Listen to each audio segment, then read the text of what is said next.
ಇದೇನ್ ಈ ರೀತಿ ಜಗಳ ಆಡ್ತಿದ್ದಾರೆ? ಈ ವಸುಂಧ್ರ ಬೇರೆಯವ್ರ ನೆಮ್ಮದಿ ಹಾಳ್ ಮಾಡಕ್ ನೋಡ್ತಿದ್ಲು, ಆದ್ರೆ ಅವಳ ನೆಮ್ಮದಿನ ಹಾಳ್ ಮಾಡಕ್ಕೆ ಮನೇಲಿ 1000 ಜನ ಇದ್ದಾರೆ ಅಂತ ಮರ್ತ್ಬಿಟ್ಟಿದ್ದಾಳೆ ಅನ್ಸುತ್ತೆ.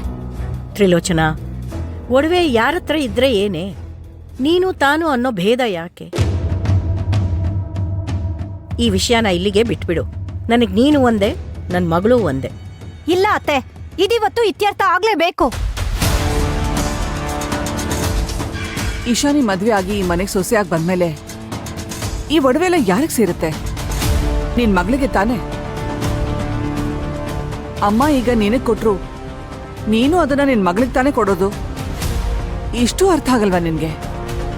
ಇಷ್ಟು ಸಣ್ಣ ವಿಷಯಕ್ಕೆ ಇಷ್ಟೊಂದೆಲ್ಲ ಮಾತಾಡ್ಬೇಕಾ? ಮದ್ವೆ ಆದ್ಮೇಲೆ ಅವಳಿಗೆ ಸೇರೋದು, ಅವಳು ಕೊಡೋದು ಬಿಡೋದು ಎಲ್ಲ ಆಮೇಲಿನ ಮಾತು. ಅವಳಿಗೆ ಇಷ್ಟ ಇದ್ರೆ ಕೇಳ್ತಾಳೆ, ಇಲ್ಲ ಅಂದ್ರೆ ಬಿಡ್ತಾಳೆ. ಆದ್ರೆ ನನಗ್ ಮಾತ್ರ ಈ ಒಡವೆ ಬೇಕೇ ಬೇಕು. ತ್ರಿಲೋಚನಾ, ಮಕ್ಳ ತರ ಹಠ ಮಾಡ್ಬೇಡ. ನಿಂಗ್ ಯಾಕೆ ಹಿಡ್ದಿದೆಯೇ ಈ ಒಡವೆ ಭೂತ?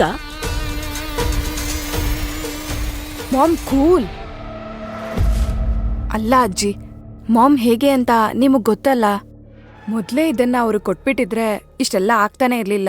ಹೌದು, ಇಶಾನಿ ಹೇಳ್ತಿರೋದು ಕರೆಕ್ಟ್ ಆಗೇ ಇದೆ. ಇಶಾನಿ ಅವ್ರಮ್ಮ ಈ ಮನೆ ಸೊಸೆ ಆಗಿ ಅವ್ರ ಹಕ್ಕಿನ ಬಗ್ಗೆ ಕೇಳ್ತಿದ್ದಾರೆ.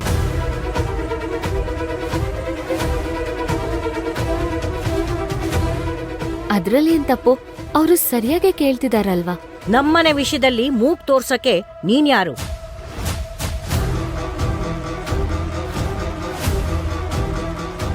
ಏನ್ ಮಾಡ್ಬೇಕು, ಏನ್ ಮಾಡ್ಬಾರ್ದು ಅನ್ನೋದನ್ನ ನಾವು ನಿರ್ಧಾರ ಮಾಡ್ತೀವಿ. ಸರಿ ಯಾವುದು, ತಪ್ಪು ಯಾವುದು ಅನ್ನೋದು ನಮಗೂ ಗೊತ್ತಿದೆ. ಜಾಸ್ತಿ ಮಾತಾಡದೆ ಮನೆ ಬಿಟ್ಟು ಆಚೆ ಹೋಗು.